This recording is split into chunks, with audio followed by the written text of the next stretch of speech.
If you're a passionate tennis player that wants to hit serves with more power, get more free points, and have more success on the courts, then you've clicked on exactly the right video. Today I'm going to be analyzing some legendary serves and legendary tennis coaches to look at some technical elements that are critical to your success as a tennis player. And this is in response to the great feedback that I got from a video that I uploaded a couple days ago about a big serve flaw that I really haven't heard many people address, if anybody, on the internet or in person. And so I'll link to that video down below if you haven't seen it. But one of the pieces of feedback that I received from it was a video clip from Vic Braden, who incredibly inspirational and legendary coach. He was really popular in the 80s and in the 90s. And I want to show you a clip that he did looking at Chris Evert. And just listen and follow along here. Now let's take a look at some former champions. Put my theories to the test. This is Chris Evert when she was the best in the world. The first motion is the little hand wiggle. Now the racket's coming back so she could look up in the mirror. Now let's see if she scratches her back. I think you'll see when the elbow starts coming around that it throws the racket away from her body. It's very clear. Now there's that fourth link coming around, the elbow going towards the target. Now the racket's sitting on its edge like a knife. Now the forearm pronates, goes off to the right side first, and then down to the left side. So the big serve flaw that I talked about in my most recent upload was focused in on the idea of stretching the shoulder as opposed to scratching the back. Everybody knows that a good racket drop is critical to success on the serve. Whether it's a flat serve, a kick serve, a slice serve, any serve, it's really important, as opposed to going into a waiter tray position where your hand is facing up. And over the years, and for decades now, players and coaches have talked about the back scratch position to achieve that racket drop. And that mainly has focused on bending at the elbow. Not always, but frequently. That's a lot of times what players have kind of decoded it as. So Vic Braden here, I've tried. Anybody out there, do you know what year that this is The Serve by Vic Braden. It must have been at least the 80s, maybe early 80s here. You see Vic talking about this kind of misnomer of the back scratch position, and instead he's talking about maintaining that angle between the forearm and the bicep right here and stretching the shoulder instead of bending at the elbow to create the racket drop. So this is fantastic, and thank you to those of you who, multiple people linked to this video. Incredible video. I'm almost done watching all the way through it.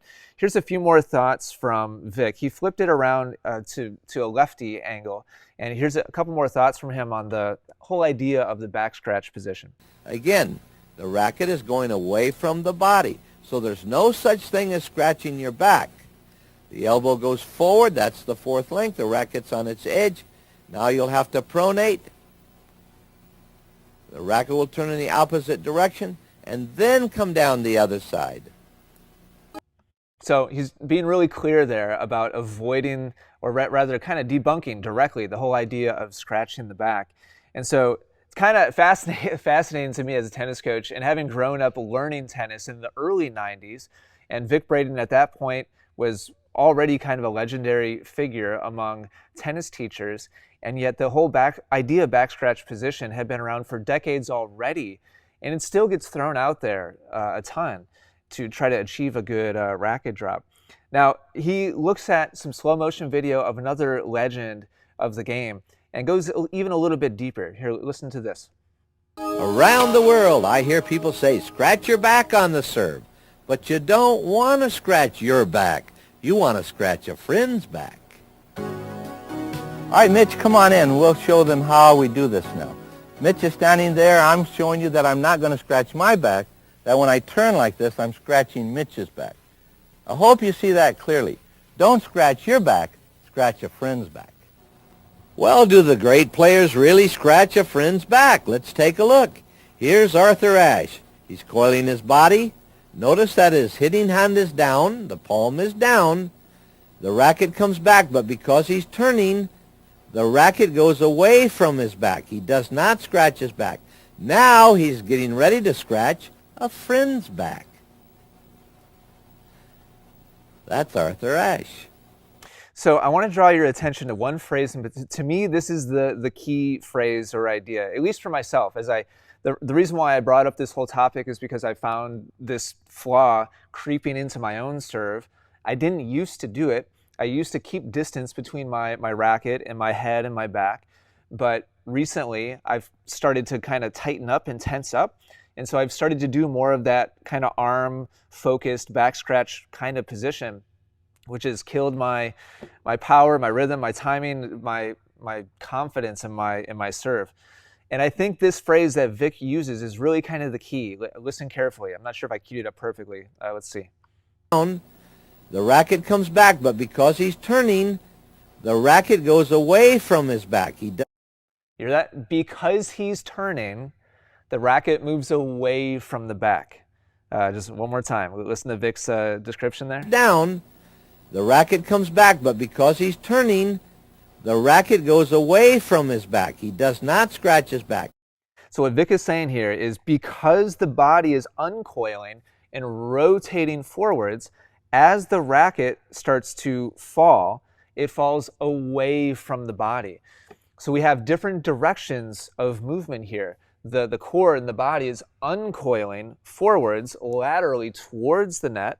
And if your arm and your hand are relaxed and they begin in an upward position as your body turns forwards, then that's what creates this stretch in the shoulder, and that's what causes the racket to fall away from the body and away from the back, not into a back scratch position, which is arm dominant, but into what our next featured clip calls the pro drop, where the body turns forward, stretches the shoulder, and then the racket falls away from the body.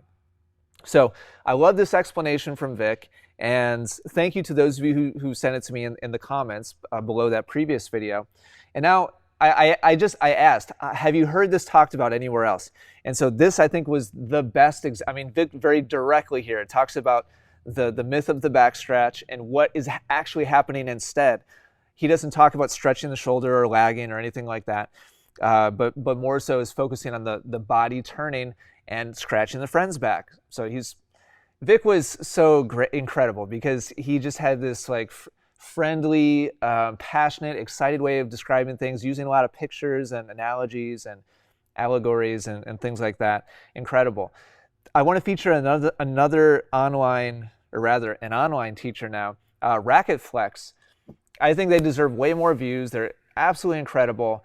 And they, thanks to those of you who linked me to this video where they explain this really well.